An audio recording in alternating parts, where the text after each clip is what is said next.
Hello दोस्तों, मेरे YouTube channel general studies में आप सभी का स्वागत है। दोस्तों, हमारा जो टॉपिक चल रहा है द 5 मिनट शो में वो है भारत के वायसराय, जो कि एक काफी महत्वपूर्ण टॉपिक है और हर परीक्षा में यहाँ से आपको प्रश्न देखने को मिलते हैं। ठीक है, तो उसी कड़ी में आज हम जानेंगे भारत के गवर्नर जनरल। ठीक है, हमने बंगाल के गवर्नर देखे, बंगाल के गवर्नर जनरल देखे, अब हम चर्चा करेंगे भारत के गवर्नर जनरल। तो देखो, सबसे पहला प्रश्न आप सभी के लिए, किस वर्ष आगरा प्रेसिडेंसी का निर्माण किया गया था? तो कब किया गया था? इसका सही आंसर हो जाएगा 1834 में। ठीक है, तो इसको आप लोग सुधार लीजिएगा, 1834 में किया गया था। अगला प्रश्न देखो, किसे भारतीय प्रेस का मुक्तिदाता कहा जाता है? किसको कहा जाता है? इसका सही आंसर है मेटकॉफ। ठीक है, अगला प्रश्न है, किस गवर्नर जनरल को ओल्ड मैन इन हरी, ठीक है, मतलब जो जल्दीबाजी में रहता था बहुत ज्यादा, किसको कहा जाता है ओल्ड मैन इन हरी? ये कहा जाता है एलन बरो को। ठीक है, ध्यान रखिएगा। अगला प्रश्न देखो, शिक्षा सुधार हेतु लाई गई वुड डिस्पैच योजना, इसके समय भारत का गवर्नर जनरल कौन था? तो सही आंसर है डलहौजी। ठीक है, जो वुड डिस्पैच योजना थी शिक्षा से संबंधित, किसके समय पर आई थी? डलहौजी के समय पर। ठीक है, और अगला प्रश्न है, आज का लास्ट प्रश्न है, 1857 के विद्रोह के समय भारत का गवर्नर जनरल कौन था? तो इसका सही आंसर हो जाएगा कैनिंग। ठीक है, तो कई बार ये प्रश्न पहले बन चुका है। अब थोड़ा चर्चा करेंगे हम भारत के गवर्नर जनरल। ठीक है, अभी तक हम बंगाल के गवर्नर जनरल देख रहे थे, तो इसी दौरान 1833 में एक एक्ट आता है, चार्टर एक्ट। ठीक है, चार्टर एक्ट जो कि तीसरा एक्ट था चार्टर एक्ट की श्रेणी का। ठीक है, पहला 1793 में आया था, दूसरा 1813 में और तीसरा आया 1833 में। इस एक्ट के जरिए जो बंगाल का गवर्नर जनरल था उसको भारत का गवर्नर जनरल बना दिया। ठीक है, और जो मद्रास और मुंबई प्रेसिडेंसी थी उसको बंगाल का जो भारत का गवर्नर जनरल है उसके अधीन कर दिया, मतलब। ठीक है, ये आपने ध्यान रखना है। तो 1833 के एक्ट से ही जो भारत का पहला गवर्नर जनरल बना, कौन बना? William Bentinck. ठीक है, जो कि ये 1833 होगा। ठीक है, 1833 से 35 यानी कि 2 वर्ष तक रहा था। ठीक है, तो इसके समय पर क्या क्या घटना हुई? कंपनी के वास्तविक एकाधिकार पूर्णतः समाप्त हो गई। ठीक है, जो कंपनी का एकाधिकार था वो पूरी तरह समाप्त हो गया। अब चीन और चाय के साथ जो व्यापार वाला एकाधिकार था वो भी समाप्त करते हैं, मतलब अब कोई भी यहाँ पर आके व्यापार कर सकता था। ठीक है, 1834 में आगरा प्रेसिडेंसी का निर्माण, इससे पहले देखो मुंबई थी, ठीक है, मद्रास थी, ये आपने ध्यान रखना। ठीक है, एक बंगाल थी। ठीक है, तो बंगाल तो गवर्नर जनरल ही हो गया, लेकिन मुंबई और मद्रास तो अन्य थी। तो अब कौन सी बनी? आगरा बनी। ठीक है, अफीम के व्यापार को नियमित किया गया और अब यह केवल मुंबई से ही निर्यात की जा सकती थी। ठीक है, अगला देखो, 1834 में विधि आयोग का गठन, इसके अध्यक्ष कौन बने? मैकाले। ठीक है, मैकॉले की अध्यक्षता में एक विधि आयोग का गठन किया गया था। अगला देखो, 1835 में शिक्षा संबंधी प्रस्ताव, शिक्षा सुधार तथा अंग्रेजी भाषा को उच्च शिक्षा का माध्यम बनाए जाने की घोषणा, ठीक है, किस किस एक्ट के द्वारा की गई थी?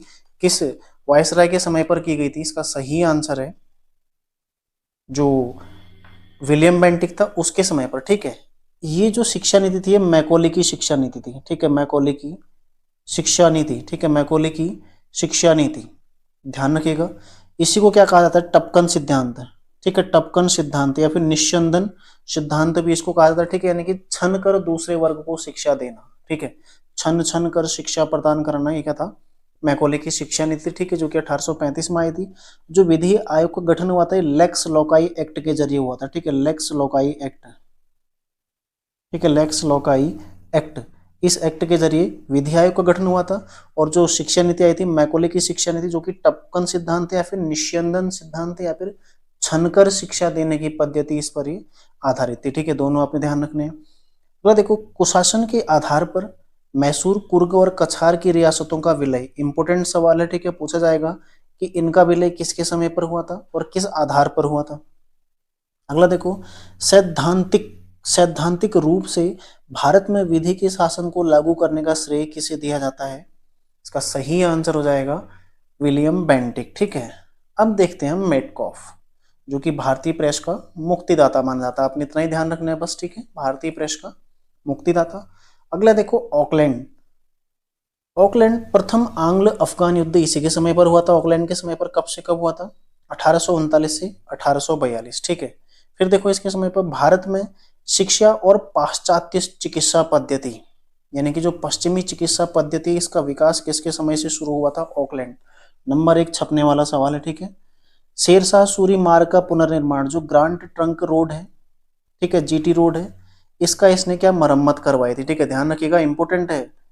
क्यों करवाई? इसके पीछे भी एक कारण था, क्योंकि जो ग्रांट ट्रंक रोड थी वो पूरा दिल्ली से कलकत्ता को जोड़ती थी, ठीक है, और कलकत्ता इनका एक प्रमुख केंद्र था जहां से इनका व्यापार होता था, ठीक है। तो अब यदि भारत के दूरस्थ क्षेत्रों से जुड़ना है तो कहीं ना कहीं कोई मार्ग तो चाहिए।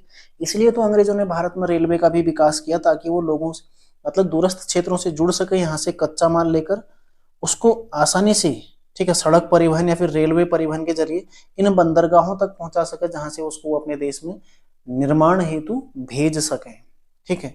तो अंग्रेजों ने अपने फायदे के लिए भारत में सड़कों का सुधार किया, सड़कों का निर्माण किया, फिर रेलवे का विकास किया, केवल अपने फायदे के लिए, ठीक है। तो भारतीयों के लिए उन्होंने कुछ नहीं किया था, केवल अपने फायदे के लिए, ताकि वो कच्चे माल को ज्यादा मात्रा में और आसानी से ले सकें, ठीक है। इसलिए उन्होंने, क्योंकि देखो जब तक रेलवे या सड़क नहीं होगा तो दूरस्थ क्षेत्रों में जा पाना संभव नहीं था। अगला देखो, सिंचाई के लिए इसने नहरों का निर्माण भी किया था, ठीक है। अब आ गया एलिनबरो, ठीक है। जो एलिनबरो है इसका 1842 से 44 तक कार्यकाल रहा है। इसको बुलाता है ओल्ड मैन इन हरी, ठीक है, मतलब ये बहुत ज्यादा जल्दीबाजी में रहता किसी भी काम के लिए, ठीक है। इसी के समय पर ब्रिटिश शासन में 1843 में सिंध का विलय हुआ था, ठीक है, इंपॉर्टेंट है। अगला देखो, इसी के समय पर भारत में दास प्रथा का अंत हुआ था, कब? 1843 में। कई बार ये प्रश्न बन चुका है, ठीक है, इंपॉर्टेंट सवाल है। फिर देखो, इसी के समय पर एक योजना आई थी, थॉमसन योजना, ठीक है। देसी भाषा में ग्रामीण शिक्षा के विकास के लिए थॉमसन योजना 1843 में प्रस्तुत की गई थी, ठीक है, जो कि किसके टाइम पर आई थी? एलन बरो के टाइम पर। ध्यान रखिएगा, महत्वपूर्ण है। तो क्वेश्चन बनेगा कि थॉमसन योजना किससे संबंधित है? किससे संबंधित है? शिक्षा से, ठीक है, ग्रामीण शिक्षा से। और भी, ठीक है, यदि आपसे डीप पूछा जाता है तो ग्रामीण शिक्षा के विकास से संबंधित है। अगला देखो, हार्डिंग द्वितीय, प्रथम आंग्ल सिख युद्ध इसी के समय पर हुआ था, ठीक है। अंग्रेजों और जो सिख थे उनका युद्ध 1845-46 में, ठीक है, जो कि लाहौर की संधि के साथ समाप्त हुआ था। और इसी के द्वारा नरबली प्रथा पर रोक लगाई गई, और ये नरबली प्रथा किस में प्रचलित थी? खोंड जनजाति में, ठीक है। भारत की तत्कालीन खोंड जनजाति में नरबली प्रथा प्रचलित थी, जिसको हार्डिंग द्वितीय ने बंद करवाया था, ठीक है। इसके पश्चात आता है एक डलहौजी, ठीक है, डलहौजी, जिसने भारत में पूर्णतः, ठीक है, ब्रिटिश शासन लागू कर दिया, ठीक है। भारत में पूरी तरह साम्राज्य विस्तार का जो श्रेय जाता है फाइनली किसको जाता है? डलहौजी को, ठीक है। इसकी जो राज्य हड़पने की नीति थी वो बहुत ज्यादा कारगर साबित हुई अंग्रेजों को भारत में स्थापित करने के लिए, ठीक है, पूर्णतः स्थापित करने के लिए। हालांकि पहले सहायक संधि, अन्य तमाम एक्ट, मतलब सारी चीजें जो नीतियां आ रही थी वो सब किसके लिए हो रही थी? वो सब कहीं ना कहीं अंग्रेजों के लिए ही हो रही थी, लेकिन इसने पूरी तरह अंग्रेजों को भारत में फैला दिया, ठीक है। और इसी की जो नीतियां थी वही कहीं ना कहीं कुछ परिणाम, उसका भी कुछ परिणाम था कि 1857 की महान क्रांति भारत में हुई थी। तो देखो, द्वितीय आंग्ल सिख युद्ध इसी के समय पर हुआ था। और एक पंजाब का विलय किसमें हो गया? जो ब्रिटिश शासन है उसमें हो गया, ठीक है, पंजाब का विलय हो गया। और जो महाराजा दिलीप सिंह थे वहां के, उनको पेंशन पे भेज दिया गया, ठीक है। फिर देखो, द्वितीय आंग्ल बर्मा युद्ध 1851-52 में हुआ था, और जो निचला बर्मा है और पेगु का अधिग्रहण अंग्रेजों ने कर लिया इसके माध्यम से। प्रथम आंग्ल बर्मा हमने कल देखा था 1824 से 26, जो कि यानदोबो की संधि से समाप्त हुआ था, ठीक है। देखो, न्याय अन्याय का भेद किए बिना भारत में ब्रिटिश साम्राज्य का विस्तार, ठीक है, कुछ सही है या नहीं है, इसने बिल्कुल भी जानने की कोशिश नहीं की और भारत में अपने साम्राज्य का विस्तार ही करता रहा। अगला देखो, व्यक्तिगत सिद्धांत है इसका, काफी महत्वपूर्ण, ठीक है, राज्य हड़पने वाला जो सिद्धांत था इसका। इस नीति के तहत इसने सबसे पहले देखो सतारा को 18, ये पूछा जाता है सबसे पहले कौन आया? सतारा, ठीक है। या फिर आपसे पूछा जाएगा झांसी कब आया, नागपुर कब आया, अवध कब आया, उदयपुर कब आया, जैतपुर या संभलपुर कब आए थे, बघात कब, ये सब ऐसे आपसे पॉइंट वाइज पूछा जाएगा, ठीक है। इसको आपने ध्यान रखना है, महत्वपूर्ण है। इसका पीडीएफ देखो मैं दे दूंगा आप लोगों को, ठीक है। पीडीएफ आप लोगों को नीचे मैं इसमें कमेंट में पिन कर दूंगा, इसको वहां से आप लोग ले सकते हैं, ठीक है। अगला देखो, आउटरम रिपोर्ट के आधार पर कुशासन का आरोप लगाकर अवध का विलय। तो अवध का विलय इसने कुशासन का आरोप लगाकर किया था, और किस रिपोर्ट के आधार पर? आउटरम रिपोर्ट के आधार पर। दोनों महत्वपूर्ण है, ठीक है, इंपॉर्टेंट है दोनों। अगला देखो, भारत में कुछ जो इसने सुधार किए थे वो भी अपने उद्देश्य के लिए ही थे, हालांकि, ठीक है। 1854 में डाकघर अधिनियम पारित कराया था, 1853 में कलकत्ता और आगरा के मध्य पहली तार लाइन, ये प्रश्न एक बार पूछ चुका है यूके ट्रिपल एस सी, ठीक है, यूके ट्रिपल एस सी ने इस प्रश्न को पूछा है। पहली जो तार लाइन थी आगरा से कलकत्ता के मध्य 1853 में शुरू हुई थी, ठीक है। अगला देखो, भारत के बंदरगाहों को अंतरराष्ट्रीय व्यापार के लिए खोल दिया गया, तो किसने खोला था? ये था डलहौजी, ठीक है, ध्यान रखिएगा। विधवा पुनर्विवाह अधिनियम 1856 का मसौदा तैयार, ठीक है, इसका मसौदा इसने तैयार किया था, इसी के समय पर तैयार हुआ था। हालांकि लागू किसके समय पर हुआ था? कैनिंग के समय पर, ठीक है, लागू किसके समय पर हुआ था? कैनिंग के समय पर हुआ था, लेकिन तैयार इसी के समय पर हुआ था। और इसमें जो महत्वपूर्ण योगदान है किसका है? विद्यासागर, ठीक है, ईश्वर चंद्र विद्यासागर, इनका इसमें काफी महत्वपूर्ण योगदान है, ठीक है, ध्यान रखिएगा। अगला देखो, दो अंग्रेज डॉक्टरों के साथ दुर्व्यवहार का आरोप लगाकर सिक्किम को भारत में मिला लिया, ठीक है, ये भी एक महत्वपूर्ण है। तो अंग्रेज डॉक्टरों पर दुर्व्यवहार का आरोप लगाकर सिक्किम को भारत, देखो दुर्व्यवहार का आरोप किस पर लगाया? सिक्किम पर, ठीक है, और कुशासन का आरोप किस पर लगाया? अवध पर, ठीक है, ध्यान रखिएगा। इसी ने लोक निर्माण विभाग की स्थापना की थी ब्रिटिश काल में। संथाल विद्रोह इसी के समय पर हुआ था, ठीक है, और चार्ल्स वुड की अध्यक्षता में वुड डिस्पैच लाया जो कि शिक्षा सुधार से संबंधित, ठीक है। इसे भारतीय शिक्षा का मैग्ना कार्टा भी कहा जाता है। किसको कहा जाता है? वुड डिस्पैच को, ठीक है।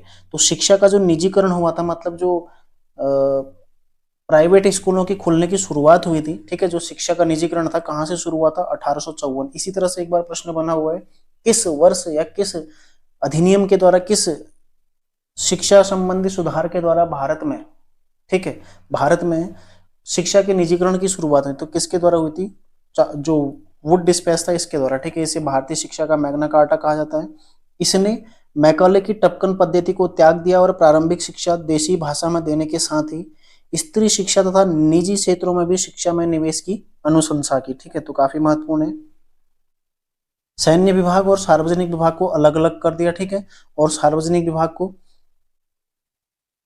अलग कर दिया और सैन्य विभाग को एक नया विभाग बनाया, ठीक है, ध्यान रखिएगा। तो ये डलहौजी के बारे में काफी महत्वपूर्ण फैक्ट हैं जो कि पूछे जा सकते हैं। लास्ट है देखो कैनिंग, ठीक है, कैनिंग जो कि 1856 से 58 तक का जो भारत शासन अधिनियम है 1858 का, वहां तक ये क्या रहा? भारत का गवर्नर जनरल, उसके पश्चात ये वायसराय बना था, ठीक है, उसको हम अगली क्लास में देखेंगे। यहाँ पर हम केवल गवर्नर जनरल की चर्चा करेंगे। तो इसी दौरान देखो 1857 में कलकत्ता, मद्रास, बंबई में 3 विश्वविद्यालयों की स्थापना हुई थी। और इसी के समय पर 1857 का विद्रोह, ठीक है, इसी के समय पर हुआ था। और ब्रिटेन का प्रधानमंत्री कौन था? विस्काटन पामस्टन, ठीक है, तो ये दोनों आपने ध्यान रखने हैं। 1857 के विद्रोह के समय कैनिंग क्या था? भारत का गवर्नर जनरल था, ठीक है, तो ये महत्वपूर्ण फैक्ट हैं। अगली क्लास में हम चर्चा करेंगे भारत की वायसराय। तो मिलते हैं नेक्स्ट क्लास में, तैयारी आप लोग करते रहिए। धन्यवाद।